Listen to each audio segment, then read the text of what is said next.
નમસ્તે વિદ્યાર્થી મિત્રો, આજે આપણે ચેપ્ટર 2નો ટોપિક નંબર લઈશું 2.8 બાહ્ય વિદ્યુત ક્ષેત્રમાં સ્થિતિ ઉર્જા.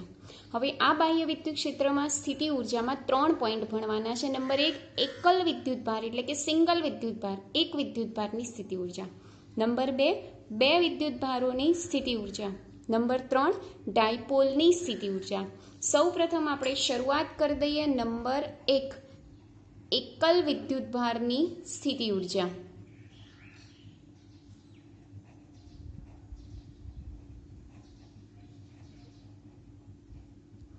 चलो अब बाह्य विद्युत क्षेत्र की बात करी है कि धारो के विद्युत क्षेत्र अपनी पासे ई होय, विद्युत क्षेत्र केटलू होय ई, तेने अनुरूप विद्युत स्थितिमान पण होय जेने आपणे कही दईए छे वी. એટલે વિદ્યુત ક્ષેત્ર હોય ત્યાં વિદ્યુત સ્થિતિમાન હોય જ. હવે આવા વિદ્યુત સ્થિતિમાનમાં અનંત અંતરેથી કોઈ વિદ્યુત ભારને લાવવાનો છે તો વિદ્યુત ક્ષેત્રની વિરુદ્ધ આપણે શું કરવું પડશે? કાર્ય. કેમ? કારણ કે વિદ્યુત ક્ષેત્રના કારણે જે ખેંચાણ હોય એના અને બીજું આવનારો વિદ્યુત ભાર હોય, બંનેની વચ્ચે શું ઉદ્ભવશે? અપાકર્ષણ બળ, જેના કારણે આપણે એની વિરુદ્ધ શું કરવું પડે? કાર્ય. તો એ જે કાર્ય છે એ કાર્ય શેમાં રૂપાંતર પામે? તો સ્થિતિ ઉર્જામાં રૂપાંતર પામે. કાર્ય શેમાં રૂપાંતર પામે? સ્થિતિ ઉર્જામાં. અને આ સ્થિતિ ઉર્જા એટલે કે W બરાબર U બરાબર સૂત્ર થશે આપણી પાસે Q ઇન્ટુ V. તો આ એક વિદ્યુતભારની સ્થિતિ ઉર્જાનું સૂત્ર. જનરલી ઉર્જાનો એકમ આપણે શું વાપરીએ છીએ? જૂલ. પરંતુ અત્યારે નવા એકમને વ્યાખ્યાયિત કરીએ જેને કહેવાય છે ઈવી. એને શું કહીએ છીએ આપણે? ઈવી. એનું પૂરું નામ છે ઇલેક્ટ્રોન વોલ્ટ. એનું પૂરું નામ શું છે? Electron volt. એના કેટલાક ગુણકો અને ઉપગુણકો પણ ચર્ચા કરવામાં આવેલ છે. તો કયા કયા છે ગુણકો? તો 1 મિલી ઈવી, બરાબર. બીજો છે 1 કેઈવી. ત્રીજો છે આપણે વાત કરી લઈએ 1 એમઈવી. આવા કેટલાક ગુણકોનો વ્યાખ્યાયિત કરવામાં આવે છે. તો સૌ પ્રથમ ઈવીનું તમને ખ્યાલ હોવું જોઈએ. તો ઈવી બરાબર શું થાય? 1.6 ગુણ્યા 10⁻⁻19 જૂલ. 1 મિલી ઈવી એટલે શું? મિલી એટલે ખ્યાલ છે 10⁻³ ઈવીની જગ્યાએ ઉપરની કિંમત મૂકી દઈએ -19 -3 કેટલા થાય? 10⁻22 જૂલ. કિલોની જગ્યાએ 10⁻³ મૂકી દઈએ ગુણ્યા 1.6 ગુણ્યા 10⁻19 એટલે 1.6 ગુણ્યા 10⁻16 જૂલ. મેગાની જગ્યાએ 10�6 મૂકી દઈએ 1.6 ગુણ્યા 10⁻19 એટલે 1.6 ગુણ્યા 10⁻13 જૂલ થઈ જાય. તો આ વાત કરી સ્થિતિ ઉર્જાના એકમોની વાત, બરાબર. હવે આ એક પહેલો પ્રશ્ન પૂરો 2.8નો. હવે એના પછી આગળનો ટોપિક લઈએ આપણે કયો? બે વિદ્યુતભારોની સ્થિતિ ઉર્જાની વાત કરીએ. તો જુઓ, બે વિદ્યુતભારોની સ્થિતિ ઉર્જા અહીંયા લખું છું. નંબર 1, નંબર 2 બે વિદ્યુતભારોની સ્થિતિ ઉર્જા.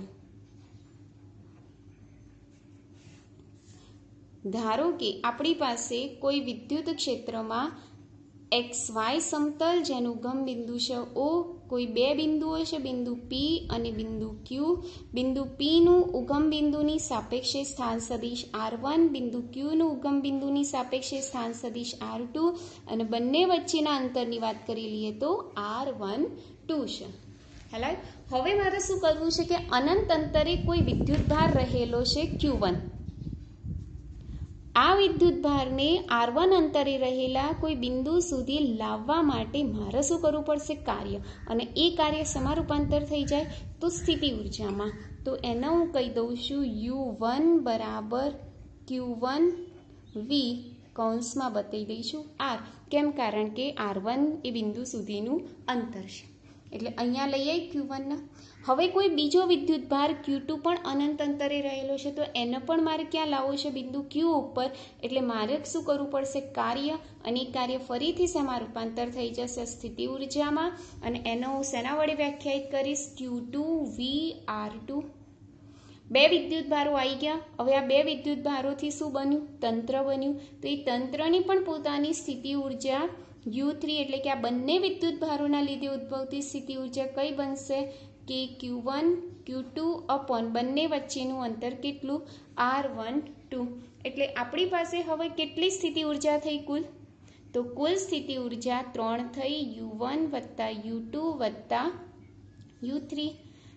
કિંમતો મૂકી દઈએ. Q1VR1 વત્તા Q2VR2 વત્તા કે Q1 Q2 અપોન R12. તો આપણને બે વિદ્યુતભારોની કુલ સ્થિતિ ઉર્જાનું સૂત્ર પ્રાપ્ત થયું. હવે આપણે લઈ લઈએ છીએ નંબર 3 એટલે કે ત્રીજો ટોપિક. કયો છે તમારો ત્રીજો ટોપિક? કે ડાયપોલના લીધે ઉદ્ભવતું સ્થિતિ ઉર્જાનું સૂત્ર મેળવો. એટલે કે ડાયપોલના લીધે ઉદ્ભવતી સ્થિતિ ઉર્જા. તો જો બાહ્ય વિદ્યુત ક્ષેત્ર હું પહેલા બતાવી દઉં તો કંઈક બાહ્ય વિદ્યુત ક્ષેત્ર આ રીતના બતાવી દઉં છું કે જેમાં ક્ષેત્ર રેખાઓ એકબીજાથી સમાન અંતરે અને એકબીજાને સમાંતર છે. આવા સમાન વિદ્યુત ક્ષેત્રમાં હું એક ડાયપોલ મૂકી દઉં છું આ રીતે, જેનો એક વિદ્યુતભાર -Q, બીજો વિદ્યુતભાર +Q. આ એનું ઉગમ બિંદુ જે વિદ્યુત ક્ષેત્ર સાથે કેટલાનો ખૂણો બનાવે છે? θ. બંને વિદ્યુતભારો વચ્ચેનું અંતર લઈ લઈએ આપણે 2a. હવે ડાયપોલની જ્યારે આપણે વાત કરીએ ત્યારે કયું આવે છે? Dipole moment. ડાયપોલ મોમેન્ટને વ્યાખ્યાયિત કરવી પડે. તો ડાયપોલ મોમેન્ટની આપણે વાત કરી લઈએ તો ડાયપોલ મોમેન્ટ શું છે? તો ડાયપોલ મોમેન્ટ P = 2aq. પોતે કેવી રાશિ? સદિશ. એટલે બંને બાજુ આ રીતના એરો બતાવી દઉં. હવે આ જે P બરાબર 2aq છે ડાયપોલ મોમેન્ટ, જેની દિશા થાય છે -Q થી +Q તરફ. હવે જો આગળ આપણે મેઇન ટોપિક ઉપર જઈએ તો આ ડાયપોલ છે, મેં આગળ આકૃતિમાં દર્શાવ્યું એ પ્રમાણે કે આ ડાયપોલને મારે સમાન વિદ્યુત ક્ષેત્રમાં મૂકું છું ત્યારે લાગતું કુલ બળ તો કેવું હોય છે? 0. માત્ર મને શું મળશે? ત્યાં ટોર્ક મળશે.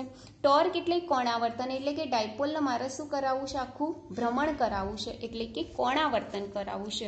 તો હું આખા ડાયપોલનું પહેલાં સૂક્ષ્મ કોણાવર્તન કરાવું. એટલે મારે θ બરાબર θ0 થી θ1 જેટલું સૂક્ષ્મ કોણાવર્તન કરાવું. એટલે કે ખૂણામાં થતો ફેરફાર કેટલો લઈ લો? Δθ. તો એના વડે થતું કાર્ય પણ કેટલું હોય? સૂક્ષ્મ. જેને હું શેના વડે બતાવીશ? Δw વડે. કાર્યના સૂત્ર અનુસાર Δw બરાબર શું થશે? τ × Δθ. τ × Δθ. ટાઉ બરાબર આપણને ખ્યાલ છે શું થાય? PE sin θ. જે અગાઉ ચેપ્ટર 1માં જોઈ ગયા આપણે. તો આ કૌંસમાં લખી કાઢું છું. કેમ? તો ટાઉનું સૂત્ર મૂક્યું મેં PE sin θ. બરાબર. હવે આ જે ઉપરોક્ત સમીકરણ છે એનું લિમિટ લઈએ આપણે. લિમિટ Δt → 0 લેવાની છે આપણે આની લિમિટ. તો આ Δw શું થઈ જશે? dw PE sin θ × dθ થઈ જશે. હવે ઉપરોક્ત સમીકરણનું સંકલન લઈ લઈએ. એટલે કે બંને બાજુ આપણે સંકલન લઈ લઈએ તો આવી રીતના થઈ જશે. સંકલન dw સંકલન PE sin θ × dθ. ચલો, કોની સાપેક્ષે સંકલન કરવાનું? θ. એટલે આપણે લિમિટ બી કોની મૂકવાની? θની મૂકવાની. તો θની લિમિટ કઈ છે? θ0 થી θ1. એટલે અહીંયા મૂકીએ આપણે θ0 અને અહીંયા મૂકીએ આપણે θ1. સંકલન આખા dwની જગ્યાએ આપણે એકલું w લખી કાઢીએ. θવાળા પદ અંદર રાખો, બીજું બધું બહાર આવે એટલે PE બહાર આવશે. અંદર શું રહેશે? sin θ × dθ. θ0 થી θ1 થઈ જશે. આગળ જુઓ, PE એમના એમ sin θનું સંકલન શું થાય? માઇનસ કોસ થીટા સાઇન થીટાનું સંકલન માઇનસ કોસ થીટા અને કોસ થીટાનું સંકલન પ્લસ સાઇન થીટા, બરાબર. એટલે સાઇનનું સંકલન અહીંયા લખી કાઢું છું. અહીંયા થીટા 0 થી થીટા 1 થઈ જશે, બરાબર. હવે જુઓ, આ જે કાર્ય છે એ શેમાં રૂપાંતર થઈ જશે? સ્થિતિ ઉર્જામાં. એટલે કાર્યનું રૂપાંતર થઈ ગયું સ્થિતિ ઉર્જામાં. માઇનસનો હું બહાર લઈ લઉં, માઇનસ પીઈ કોસ થીટા. સૌ પ્રથમ આપણે સહેજ જોઈ લઈએ કે આ જે કાર્ય છે એ વિદ્યુત ક્ષેત્રની વિરુદ્ધ કરવું પડે છે. એટલે આપણે અહીંયા પહેલાંથી ચિહ્ન કયું મૂકતા આવીએ છીએ? માઇનસ. એટલે અહીં માઇનસ કરી દઈએ. માઇનસ માઇનસ અહીં શું થઈ જશે? પ્લસ. આપણે અહીંયા અપર લિમિટ મૂકીએ, પહેલાં થીટા 1 મૂકીએ અને પછી કોસ થીટા 0 મૂકીએ. આવી રીતના કરી દઈએ. એટલે upper limit minus lower limit કરી દઈએ. હવે જુઓ, થીટા 1 એટલે કે શરૂઆતમાં આપણી પાસે ખૂણો કેટલો છે? π/2 એટલે કે 90. તો u બરાબર પીઈ કોસ થીટા 1ની જગ્યાએ આપણે લખીએ π/2 માઇનસ કોસ થીટા, અને થીટા 0 છે એની જગ્યાએ આપણે મૂકી દઈએ ખાલી થીટા. તો પીઈ એમના એમ કોસ π/2ની જગ્યાએ 0 માઇનસ કોસ થીટા. એટલે આનો જવાબ આવશે u બરાબર minus P E cos theta. Cos થીટાને આપણે દૂર કરીએ તો ડોટ મૂકી શકાય. u બરાબર માઇનસ પી ડોટ ઈ. તો આ આપણું મળ્યું ડાયપોલની સ્થિતિ ઉર્જાનું સૂત્ર, જે વારે ઘડીએ તમને ક્વેશ્ચન પૂછાતો રહેશે. ફરીથી અહીંયા મેં માઇનસ કેમ મૂક્યું છે? કારણ કે અહીંયા વિદ્યુત ક્ષેત્રની વિરુદ્ધ આપણે કાર્ય કર્યું છે. એટલે આપણે અહીંયા ચિહ્ન કયું મૂકતું જવાનું છે? માઇનસ. માઇનસ માઇનસ અહીંયા પ્લસ થઈ જશે. અપર લિમિટ મૂકી, અપર લિમિટ થીટા 1ની જગ્યાએ π/2 થીટા 0 બરાબર થીટા. ખ્યાલ આવી ગયો? હવે જુઓ, આ આપણી પાસે સૂત્ર આવ્યું છે. આના ઉપરથી 3 સ્થિતિ બતાવવાની છે. નંબર 1, મહત્તમ સ્થાયી સમતોલન. મહત્તમ સ્થાયી સમતોલન એટલે કે જ્યારે ડાયપોલ વિદ્યુત ક્ષેત્રને સમાંતર હોય. અહીં શું લખું છું? કયું હોય? સમાંતર. સમાંતર એટલે થીટા બરાબર શું થાય? 0. હવે અહીંયા થીટાની જગ્યાએ 0 મૂકો તો કોસ 0ની કિંમત કેટલી થઈ જાય? 1. એટલે મારી પાસે u બરાબર શું આવે? Minus PE. આને કહેવાય છે સ્થાયી સમતોલન સ્થિતિ. નંબર 2, અસ્થાયી સમતોલન સ્થિતિ અથવા તો સ્થાયી અસમતોલન સ્થિતિ એવી બી લખી શકો. એટલે અસ્થાયી સમતોલન સ્થિતિમાં શું હોય? પ્રતિ સમાંતર હોય. એટલે કે થીટા બરાબર કેટલા? 180. જો થીટા બરાબર 180 હોય તો કોસ 180ની કિંમત કેટલી? માઇનસ.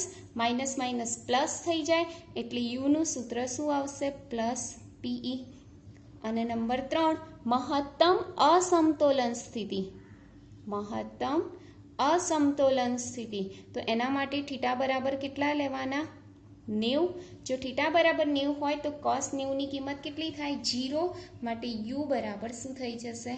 0. એટલે કે આ ડાયપોલની સ્થિતિ ઉર્જા માટેના 3 એક પોઈન્ટ છે. તો આ પૂરું થયું તમારું ડાયપોલની સ્થિતિ ઉર્જાનું સૂત્ર.